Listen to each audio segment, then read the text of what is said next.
bienvenido a la Fonda Filosófica. Hoy, Saussure, semiología y estructuralismo.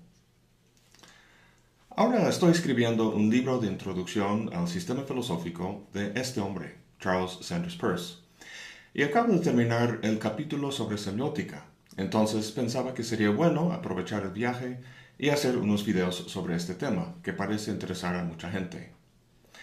Si sabes algo de semiótica, lo más probable es que tenga que ver con las ideas de Ferdinand de Saussure, un pionero en el campo. Saussure entendía la naturaleza de los signos en términos de la estructura del sistema lingüístico, un abordaje teórico que llegó a llamarse estructuralismo y que tuvo un impacto enorme en diversos campos en el siglo XX, como la lingüística, la antropología, la sociología y, por supuesto, la filosofía. Entonces, quiero hablar de Saussure para que veamos cómo la semiótica de Peirce se distingue. Pero primero quiero hablar de las ideas generales del estructuralismo, para que entendamos el planteamiento de Saussure.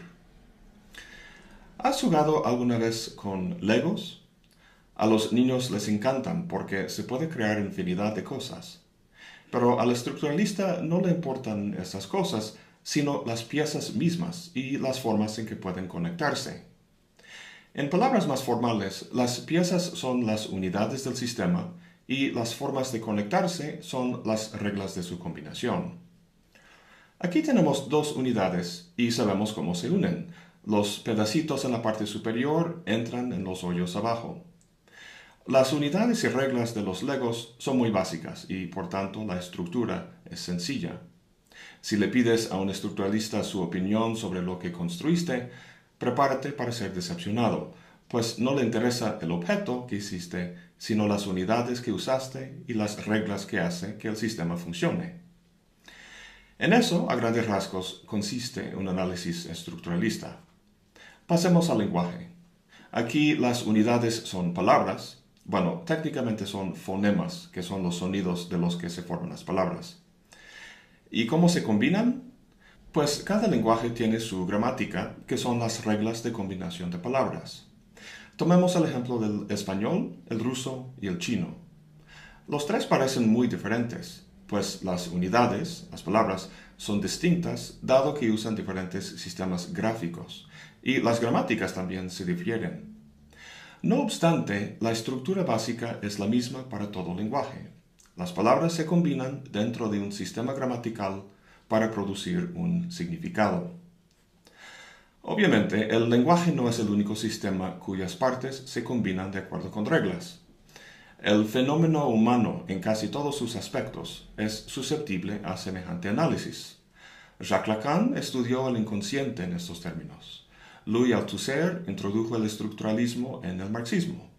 Claude Lévi-Strauss analizó las estructuras de cosas como mitologías y parentescos.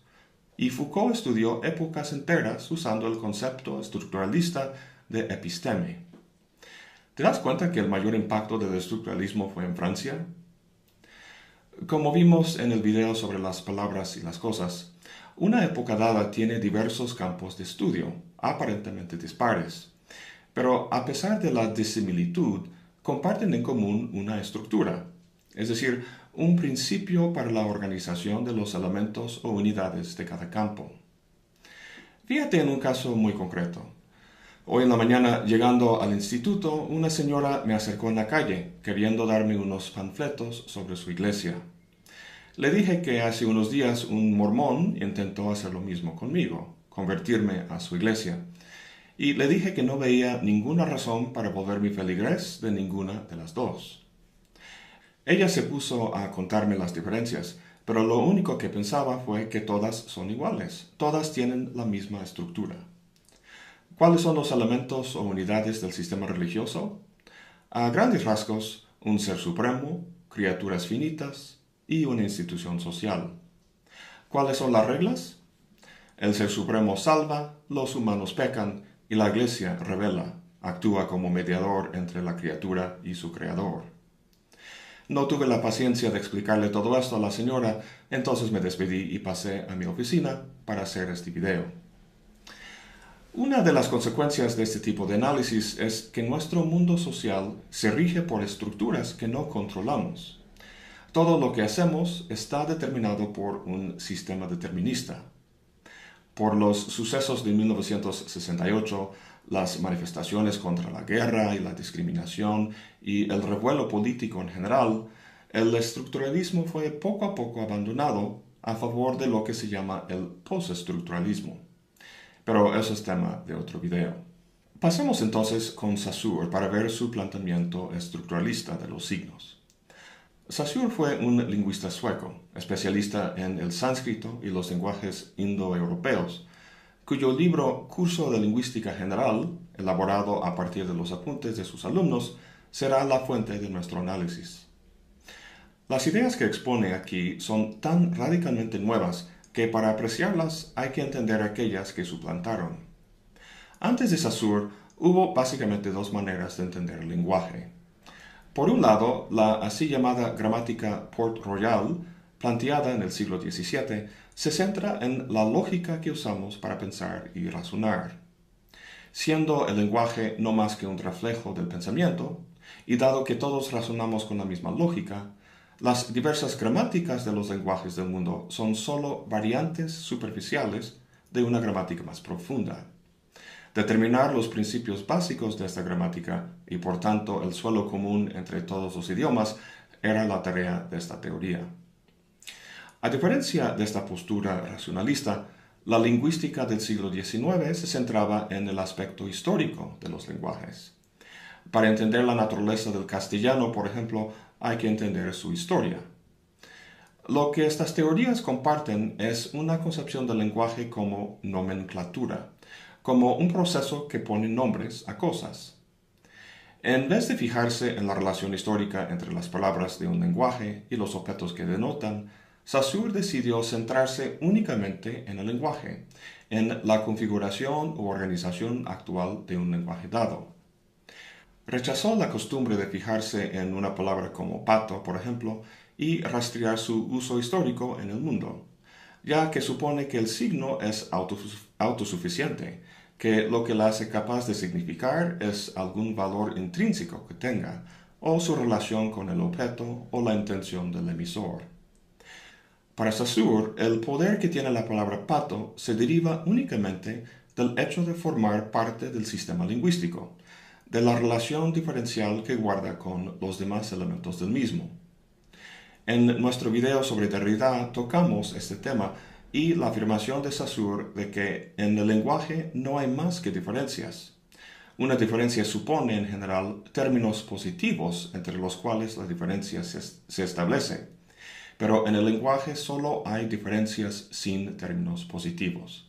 Cierro la cita. Esto quiere decir que ningún elemento, ninguna palabra, existe en sí misma fuera del sistema, sino que son productos del mismo sistema de diferencias. Saussure usa un ejemplo muy bueno para ilustrar esta noción de diferencia. Imagínate que te toparas con estos dos hombres jugando ajedrez y que uno de ellos te pidiera que tomaras su lugar mientras iba al baño. No haría falta que supieras la historia de esta partida desde su inicio, o sea, todas las jugadas que se habían hecho hasta este momento, para poder jugar aquí en adelante. El trayecto que esta pieza ha atravesado hasta ahora es irrelevante. Solo tienes que saber la configuración actual, cómo esta pieza se distingue de las demás y las reglas generales del juego. Si quieres jugar ajedrez, las piezas o elementos no tienen que parecerse a estas. Pueden ser personajes de los Simpsons, tornillos o hasta botones, ya que lo que importa no es la naturaleza material del elemento, sino su relación diferencial con los demás. Este rechazo del historicismo se refleja en una primera distinción importante. El análisis de Saussure es sincrónico, es decir, se fija en el estado actual de algo, en vez de diacrónico, en el que se fija en el desarrollo de algo sobre el tiempo. Ahora, normalmente decimos que el significado de una palabra o signo, como pato, es el objeto con el que está vinculado en el mundo. Ya hemos visto que no está de acuerdo con esta idea del lenguaje como nomenclatura. Como siempre, se centra en el lenguaje mismo, en este caso en el signo, y dice que todo signo consta de dos aspectos, el significante y el significado. En su texto usa el ejemplo del signo árbol. Ahora, todo este círculo es el signo y está dividido en dos para indicar sus dos aspectos. La parte inferior es el significante, el signo en tanto escrito o hablado, y la parte superior es el significado. Aunque veas la imagen de un árbol ahí, el significado para Saussure no es el objeto físico, lo cual es el referente, sino un concepto, algo mental. Es decir, al leer la palabra árbol en un libro, no se produce un árbol físico, sino el concepto o una imagen del árbol en tu mente. Ahora, al leer la palabra árbol, ¿qué poder tiene para producir esta imagen y no la de un coche o un libro? Ninguno, dice Saussure. La relación entre significante y significado es arbitraria, establecida por una convención, un acuerdo entre los miembros de una comunidad lingüística. Los signos no brotan naturalmente como las flores, ni tampoco son dados por Dios, por lo cual no puede haber lenguajes corruptos o inferiores, aun cuando la Real Academia Española quisiera discrepar. Entonces, el sistema lingüístico es arbitrario y convencional, pero eso no quiere decir que algún individuo puede cambiar el significado de forma caprichosa. Vemos muy claramente aquí el carácter estructural del análisis de Saussure. La estructura del sistema lingüístico es lo que determina los enunciados de un individuo, no al revés. Esto va en contra del romanticismo del siglo XIX y el existencialismo del siglo XX, que ubicaban el locus del significado en la conciencia humana. Esto se refleja en otra reconocida distinción en Saussure, aquella entre langue y parole, lenguaje y habla. El lenguaje es algo general, la estructura del sistema lingüístico en su totalidad. El habla es particular, por ejemplo, lo que estoy diciendo ahora mismo. Vemos la distinción en el ejemplo de ajedrez que vimos hace poco. Desde la invención del ajedrez ha habido millones de partidas, cada una particular en cuanto a sus jugadas, pero todas las partidas han sido el mismo juego. De la misma manera, desde que el hombre empezó a hablar español, ha habido infinidad de oraciones distintas que se han enunciado, pero dentro de la misma estructura lingüística. Las jugadas en el ajedrez, como el habla lingüística, varían, pero las reglas estructurales que rigen las jugadas, al igual que el sistema lingüístico, no varían. Bueno, eso no es del todo cierto, porque la estructura del lenguaje sí varía, pero el cambio se da muy lentamente y jamás de acuerdo con la voluntad de individuos. Para recapitular, hemos visto que el análisis de Saussure es sincrónico en vez de diacrónico, fijado en la distinción significante-significado en vez de signo-objeto, y caracterizado en general por la relación lenguaje-habla.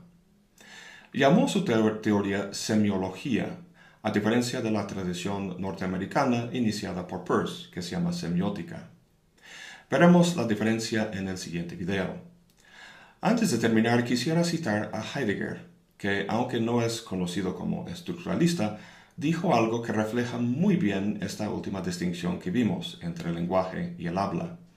Dijo: nosotros no hablamos el lenguaje, sino que el lenguaje nos habla a nosotros. Suena extraño decirlo porque parece contraintuitivo.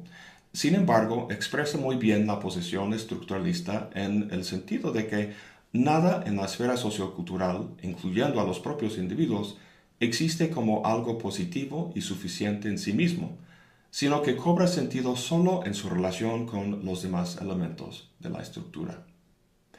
Bueno, eso es todo por hoy. Gracias por acompañarme. Hasta la próxima y buen provecho. La sociología y, por supuesto, la filosofía.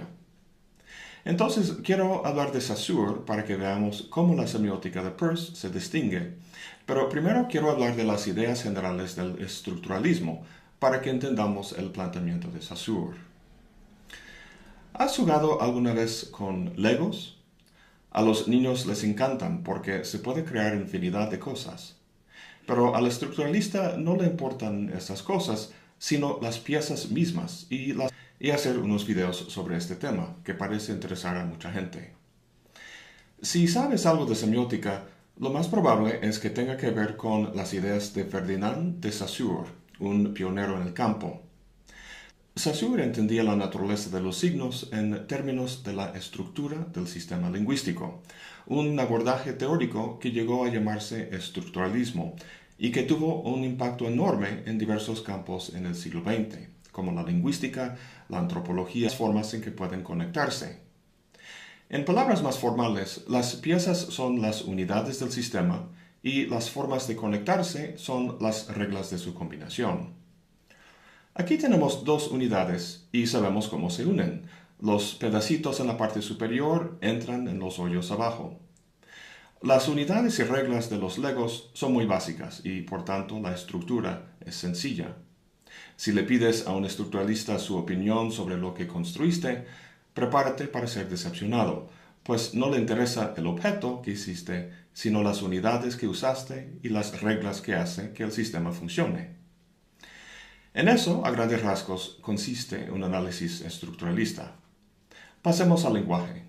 Aquí las unidades son palabras, bueno, técnicamente son fonemas, que son los sonidos de los que se forman las palabras. ¿Y cómo se combinan? Pues cada lenguaje tiene su gramática, que son las reglas de combinación.